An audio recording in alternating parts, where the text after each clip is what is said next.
And for more on the Trump administration and its foreign policy initiatives, we're joined by Michael O'Hanlon. He's Director of Research on Foreign Policy at the Brookings Institution. Michael, thanks for joining us.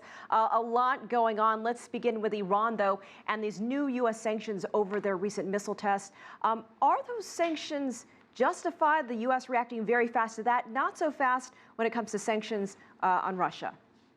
It's a good question. I think the United States would argue that the UN Security Council resolution, separate from the Iran nuclear deal, which said that Iran could not develop missiles with nuclear capability, would apply here. Although, as you know, that is disputed. Iran says because we no longer have, or never did have, in their opinion, any nuclear weapons program, any missile could not possibly be for the purpose of delivering nuclear weapons. It's sort of a lawyer's argument more than an engineer's argument. But now the United States is saying, no, these missiles could theoretically carry any nuclear weapons that you might someday build. And so now, frankly, I think what's going to happen is we're going to see how the world reacts to these two competing arguments.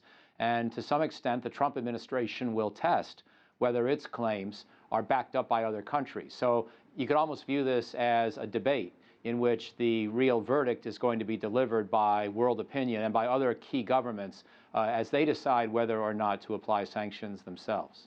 Much of the world watching what's been happening out of Washington these last several days. Let's turn to U.S.-China relations.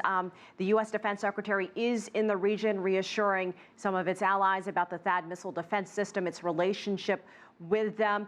Just your take on what is happening there right now with Jim Mattis going forward and really trying to cement the relationships there?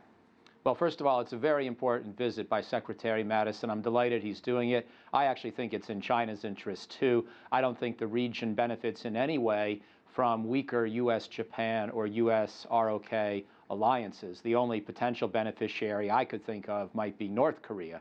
I think China benefits because, for one thing, if Japan feels confident in the U.S.-Japan relationship, it's less inclined to embark on its own military buildup or to contemplate acquiring nuclear weapons of its own. So I'm glad to see Secretary Mattis reaffirming those relationships, especially after the way Mr. Trump campaigned, which, as you pointed out earlier in your report, caused some doubt about the American commitment to those key allies. I also have to say that even though I've often advised American governments to listen to China's views about how to handle North Korea, I think we have to deploy THAAD.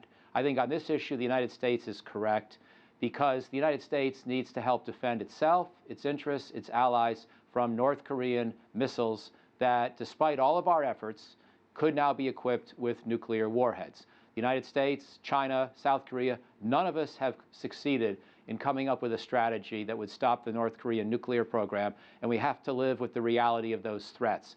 The THAAD is intended to defend the United States and its allies, and I'm afraid China is going to have to accept that because we have a right to defend ourselves when there's such an acute and imminent threat. On other issues, I think America should listen to China's ideas because I think China often has some very good advice about how to handle Pyongyang. All right, Michael O'Hanlon, thanks so much for joining us. We appreciate your insight.